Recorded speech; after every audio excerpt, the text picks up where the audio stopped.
Peace and blessings in this corner, Boxing 24. Good morning, everyone. Hope everybody's well. I'm doing pretty good. God is good. God is great. And we here. All right. This is Canelo Alvarez week.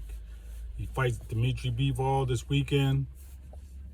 And I'm looking forward to the fight. Canelo's one of my top fighters. You know what I'm saying? My top three.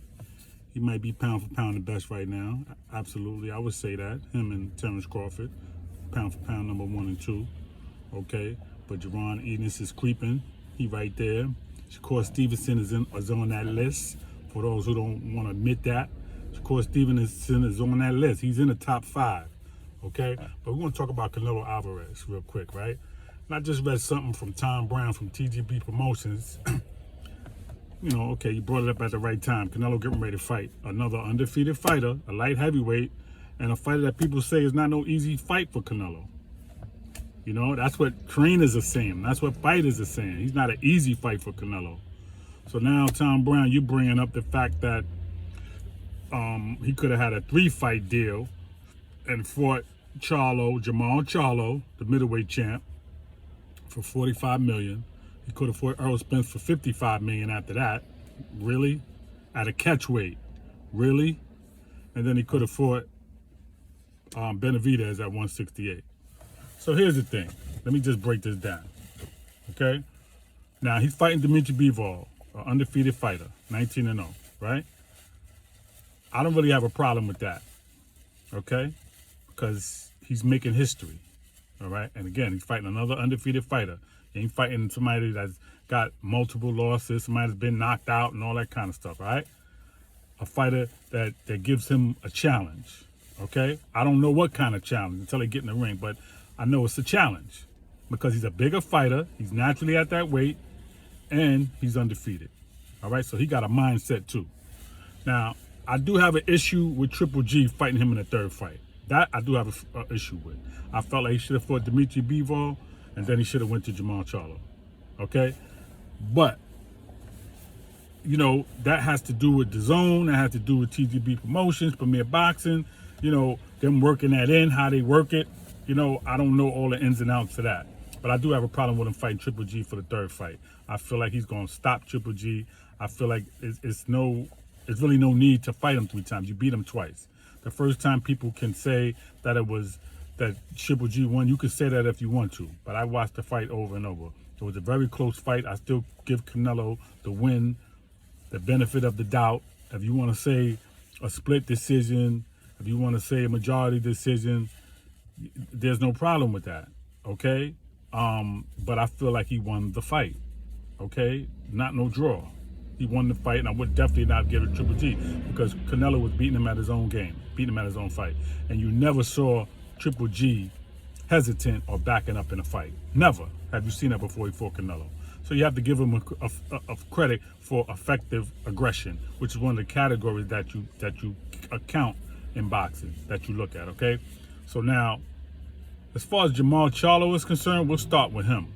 All right, Jermall Charlo, I like him a lot. But Jermall Charlo, we saw him on Mike Tyson, and Mike Tyson damn near had to make him say that he would fight or want to fight David Benavidez. Jermall Charlo was scared to death. He don't want to fight nobody.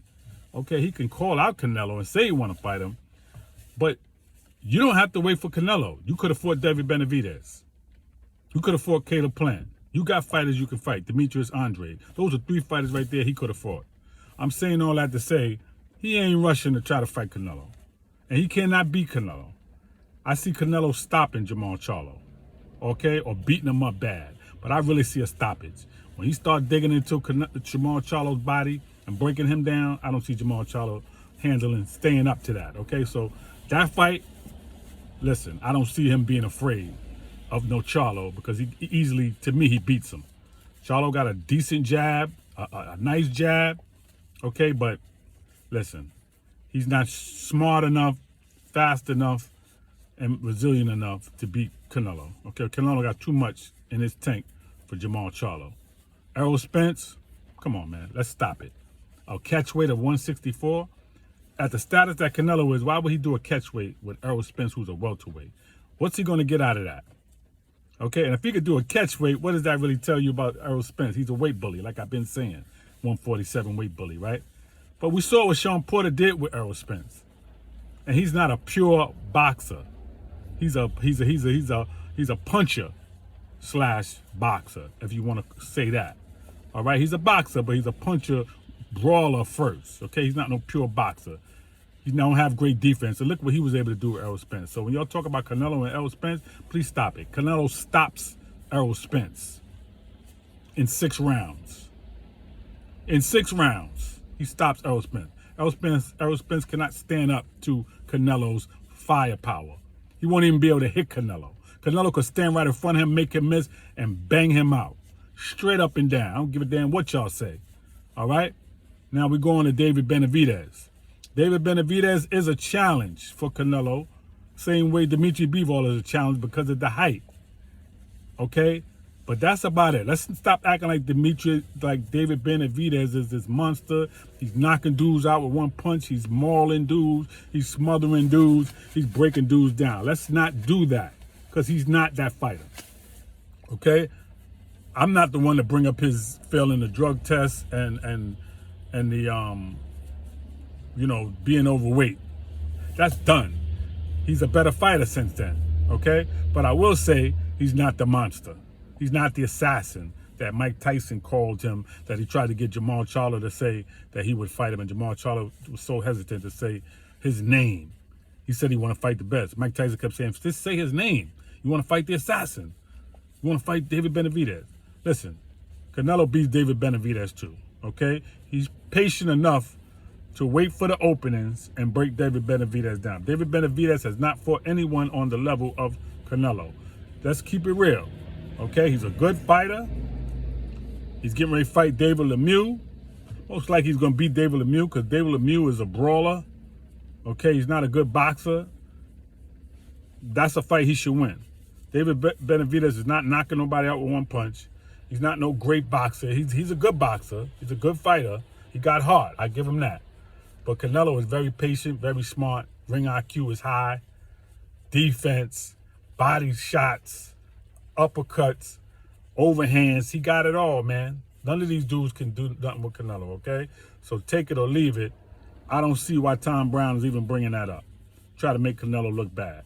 I don't agree with everything Canelo does and says and all of that. All right? And I honestly 100% can't say if he cheated or not. I really don't think he did, but I can't say 100% that he did. But what I will say is, besides all of that, he got the skills to pay the bills.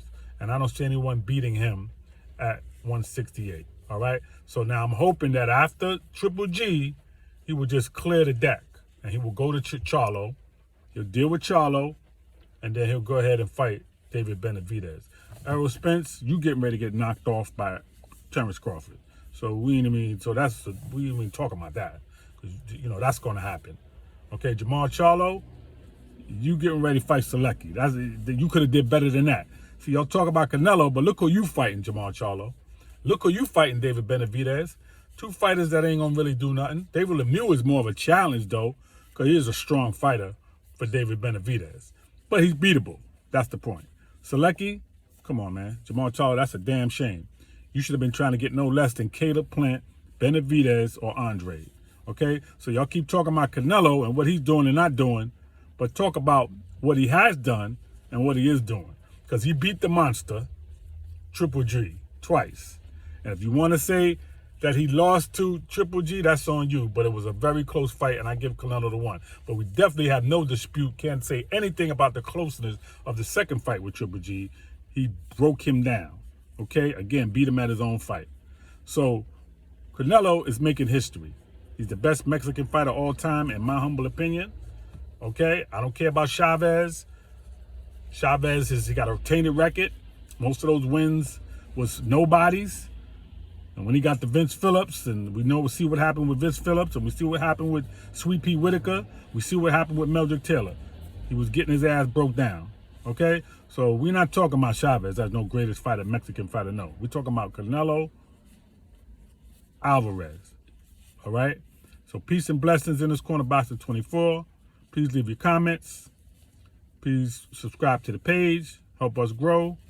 And anything that you disagree with, you can let me know as well. Let's just keep it real. Let's keep it respectful, okay? Peace and blessings in this corner boxing 24.